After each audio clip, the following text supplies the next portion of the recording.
Our next presenter is Ben O'Hara, Executive Director at GPS Investment Fund. Ben is a seasoned management executive with over 20 years of experience within boutique and major Australian financial institutions. Ben is going to talk about the Goldilocks zone, how modern market disruptions curated ideal investor opportunity. Welcome, Ben. Thanks, Angelina, and thanks for having us here today to run through this overview of the property private debt industry in Australia and how a number of modern market disruptions have created what we believe a great environment for our financial industry to thrive in.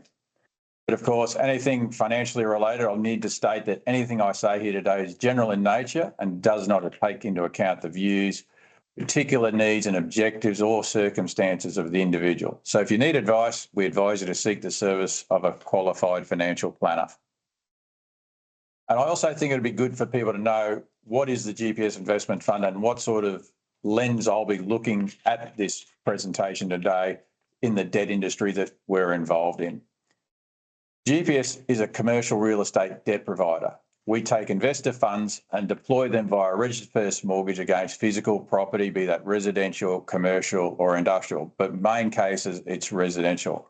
We've been in operation for over 30 years, mainly in southeast Queensland, and offer investors the opportunity to participate in debt. And this debt is backed by industry regulation and solidified by our property's expertise and capacity. This is as compared to a commercial real estate investment trust that uses equity from the investor and then seeks debt from the funder. We actually seek equity from our borrower and provide the debt thanks to investments from our investors. So we're lenders most importantly, and more importantly, we lend because we want to, not because we have to. In the past, we've given money back to investors because the actual circumstances weren't right. And as you can see, market disruptions have created the opportunity for the private debt market in Australia. And those major market disruptions have been the dot-com crash in the early 2000s. And as you can see then, we went through to the GFC and then most recently the COVID-19 crash. And the recovery through the dot-com crash up to the GFC was largely fueled by the availability and access to credit. That came about through deregulation of the banks, new foreign and international banks coming in, where we saw total credit rise from 50% to 160% of GDP, and the assets of financial institutions increased from 100% to 370% of GDP. So when the GFC came through, the offshore banks left. We had additional regulations applied through BAL and APRA, and I'll come over those later. But what it also enabled was a hole that the private debt market was able to fill, an unmet demand. And more recently, the most recent market disruption was COVID-19, which we're seeing locally now with immense levels of unmet demand for housing and shortages that are going to take years to fix. But from the GFC, we saw the evolution of the private debt market. And as you can see here, banks traditionally funded 87% of the commercial real estate debt up to and through the conclusion of the GFC. And recently, banks are now only looking at 72% of that debt. And that can also be shown in their balance sheet allocations to commercial real estate, which has dropped from 10% to 5.5% now. And that's been a combination of the Basel III regulations and the APRA regulations. The Basel III ones are where banks have to weight capital and pay for it. So it's become more expensive for banks to put capital aside to lend for commercial real estate than it is, say, for home loans that they prefer to lend on. And the APRA regulations have tightened credit controls around that availability as well. So what that has meant is that the bank's ability and want, or I suppose demand to lend to commercial real estate loans has shrunk. And so in that void, we've seen the growth of the private real estate debt market. Now in Australia, that accounts for about 10% at the moment of the commercial real estate debt, which is small when you look at a global average of 49%, and even in the US, it's around 60%.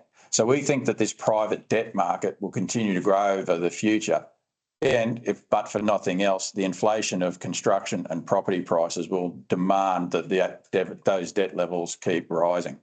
And don't forget, as I said before, we're talking about debt, not equity, and this debt ranks ahead in preference to the equity. So we're talking about the debt markets. But when you're looking at debt for investors, especially looking at property, you have to look at what is that risk versus return. And when we look at that risk return equation here, we've got a phrase called the Goldilocks zone. And that is the distance where life can exist from the stars or the sun, as astronomers coin it. So where can you find that balance between stakeholders? And for GPS, you've got the stakeholders primarily being the investor and the borrower. And the Goldilocks zone requires us to identify projects which meet our lending requirements, but also offer a desirable return to our investors. And so that they're not classed as too risky and pass that extra risk on to our investors. So this balance is calibrated by our team of experts here. They know the market, they know the industry, and they research who's involved. It's a risk versus return balance, but it's not only unique to our funds, it's unique to all funds out there in this private debt market.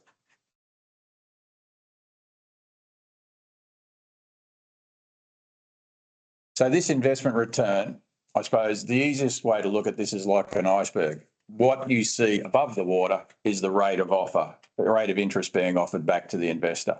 But it also lies underneath the water that's of more concern. And that's where we look at this risk to find the Goldilocks zone. And when we look at that, we say who, what, where, when, and why. Who is the investment manager? Who are they giving the loans to? What's the security of the loan of the property type?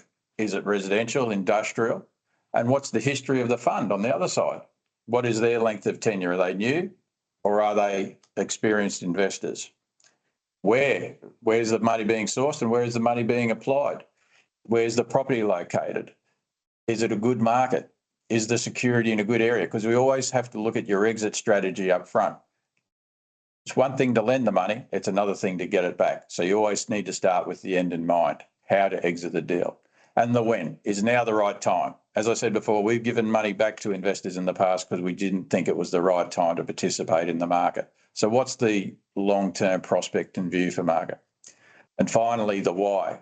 And this is ultimately should be first consideration is for you, the investor. For any fund, investors are first and foremost priority here at GPS. When we're looking at our investor base, we always endeavour to act in their best interest and provide an appropriate rate of return to balance that risk. Like an iceberg, I said, 80% of that risk can't be seen by the investors and it's under the water and it's what the fund manager needs to assess and get a good balance on. And ultimately, in what we think provides that Goldilocks zone.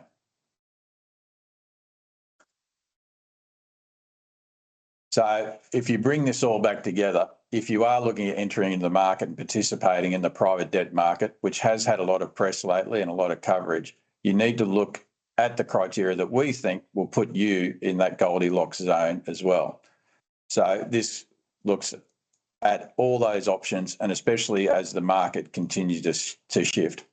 The other thing is also that what we know will come along another time is another market disruption. They've happened before. They will happen again. So when assessing risk versus reward, it's important to keep in mind those Goldilocks zone attributes. They should also have the ability to flex in the market and move as well. So, and this is something that we're extremely familiar with here at GPS. And for your consideration of any of our funds, what you need to know is that experience matters. And the development finance is one that we have operated especially successfully here in Southeast Queensland in the last 30 years. And so if you're interested in talking to us or any other funders, our links are provided below. Thanks, Angelina. Thanks, Ben. Do you have time for 2 questions? Sure. Are all mortgage funds the same? No, not everyone's always the same. We have a retail licence, so we have an ASIC registration to take retail clients, and some operate just in the wholesale market where they don't need that extra layer of regulation. So it's horses for courses and where people want to apply their efforts to raising investors' funds. But yeah, we're all similar, but not identical. How can investors research the risk profile of a mortgage fund? Yeah, very good question. I think we have two types of mortgage funds: pooled, where it goes across all our projects and diversifies risk, and select, where you can actually choose which type of mortgage and investment or property that you would like, project that you'd like to invest in. I'd suggest people have a look at some of those select offerings from different providers, where they can see if they're happy with the types of projects that are being sponsored by them. And if they get comfortable with those, being the location, the type of property, the loan to value ratios, by all means, use that as a first initial thing. But ultimately, ask questions of the fund manager. Ask where they're using the money and how they assess that risk. Thanks, Ben. Thanks very much.